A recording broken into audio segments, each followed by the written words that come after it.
So will House members pass the bill this time? California Congresswoman Maxine voted in favor of the bill the first time around. She joins us live. I assume you'll be voting aye again when it's presented to the House? I assume. I've not finished going through what the Senate added. I understand they added a lot of sweeteners and tax extenders for alternative energy development. I want to take a look at that. I suspect I'm still on the same track of voting for it. Well, it seems like it's essentially the same bill. It's just bigger and more expensive, and it, provides some tax breaks and some things that a lot of people refer to as pork. Why is that more palatable to House members? Well, I don't think you can look at the energy incentives and call it pork. One of the things we know is the people in this country want to get away from dependence on foreign oil, and they're asking us to come up with alternatives, to invest in wind and energy and solar, and so this bill will do that.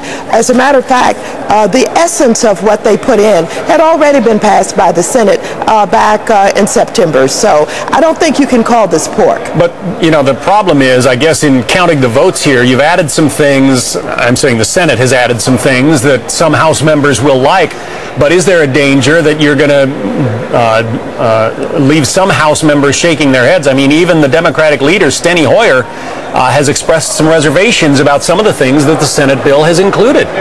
Of course, you're going to have members who are not going to support the idea that anything should have been added. But people have been hearing from their districts.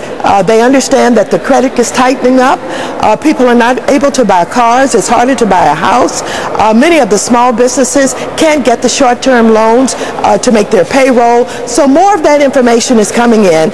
And I think that you'll see some members who voted no will change their minds. They will vote yes. Some will never vote yes on the bill. But I predict the bill will pass. Yeah, there are some economic numbers just out even today that suggest the economy is already taking a real hit. Is that, in your view, likely to make this bill more likely to pass the House? Yes, absolutely.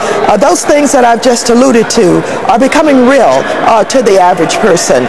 We have small businesses that have already started to close down, and some larger businesses. Car dealerships are vanishing from these neighborhoods and from our communities, and so I think that people are beginning to understand a little bit better that it's not simply about Wall Street, that it is indeed about Main Street too. When the bill didn't pass the first time, you were talking about the fact that, people were, in your view, tricked into taking out mortgages that they couldn't afford. But what happens to personal responsibility here? I mean, if I sign for a mortgage, shouldn't I be obligated to pay it?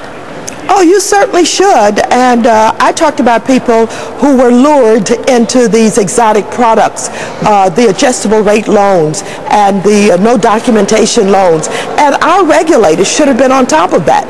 They should have seen these predatory type exotic loans coming on the market, and they should have stopped them. Of course. So why should the lenders who made those loans be bailed out now? Well, most people who sign on the dotted line really don't understand everything that's in that mortgage contract. You have lawyers, you have people in the industry and in the media who are signing contracts every day who don't understand them. But most people are not lured into products that they cannot afford. This happened with deregulation. This mess started because they found that they could come up with all kinds of adjustable rate mortgages and loans that people truly didn't understand, who wanted to get into that American dream of owning a home, and they got lost in all of this. They got messed up. It's not that they're all irresponsible people. Of course there are some, but many good, hard-working people thought this was an opportunity to own a home. All right, we'll see how many of your fellow congressmen and women vote yes when this thing comes up on Friday. Congresswoman Maxine Waters of California, thank you.